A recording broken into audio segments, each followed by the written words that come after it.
পছন্দ করে না এমন মানুষ পৃথিবীতে খুঁজে পাওয়া মুশকিল। তাই আজকে আপনাদের জন্য নিয়ে আসলাম ভিন্নধর্মী 2 লেয়ারের দুধ চা রেসিপি, যেটা খেলে সারাদিনের ক্লান্তি এক নিমিষে দূর হয়ে যাবে। ফ্ল্যাশব্যাক।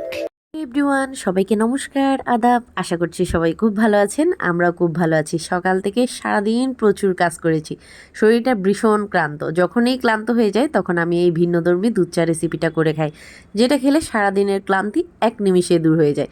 চলেন রেসিপি আপনাদের সাথেও শেয়ার করা যাক। প্রথমেই নিয়ে নিলাম 1 কাপ পরিমাণ দুধ। আগে থেকেই উষ্ণ কুসুম গরম করে জাল করা ছিল। তারপরে দিয়ে দিলাম 1 চামচ পরিমাণ চিনি, তারপরে দিয়ে দিলাম 1 চামচ পরিমাণ পাউডার দুধ দিয়ে ভালো করে নাড়াচাড়া করে বলক ওঠা পর্যন্ত অপেক্ষা করতে লাগলাম।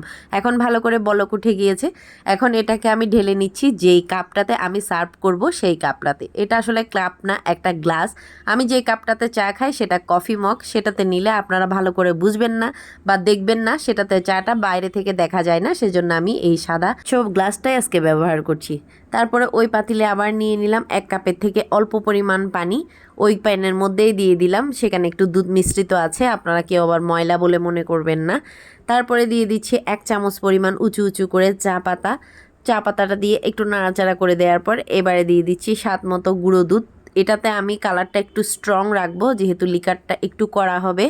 আর ওইটা তো পুরোপুরি সাদা আছেই, তাই আমি এটাতে স্ট্রং রাখার জন্য তেমন বেশি দুধ ব্যবহার করিনি। তারপর ভালো করে নাড়াচাড়া করে বলক ওঠা পর্যন্ত অপেক্ষা করব।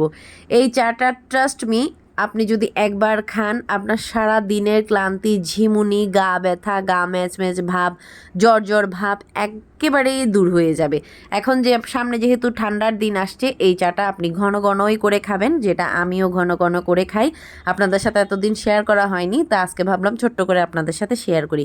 তো জাল হয়ে গেছে, এটাকে আমি আর একটা কাপের মধ্যে ঢেলে নিলাম। ঢেলে দেওয়ার পর এবারে আমি 1 টেবিল চামচ নিয়ে হচ্ছে এই যে গ্লাসের মধ্যে আমি চাটা খাবো সেটার মধ্যে একদম গ্লাসের ধার ঘেঁষে ঘেঁষে সুন্দর করে চারিদিক থেকে কিন্তু ঢেলে দিচ্ছি।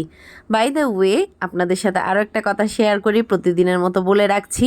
আপনারা যারা রেসিপিটি দেখা শুরু করেছেন তারা ছোট্ট করে একটা লাইক দিবেন, পুরোটা দেখে আপনার কমেন্টে মন্তব্য লিখে জানাবেন।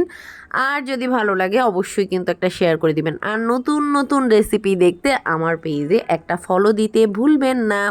তো এই তো প্রায় আমি সবগুলো চা এই চামচটার সাহায্যে আমি কিন্তু ওই গ্লাসটার মধ্যে ঢেলে দিয়েছি। আমার কিন্তু চা অলমোস্ট রেডি, এখন হচ্ছে খাওয়ার পালা।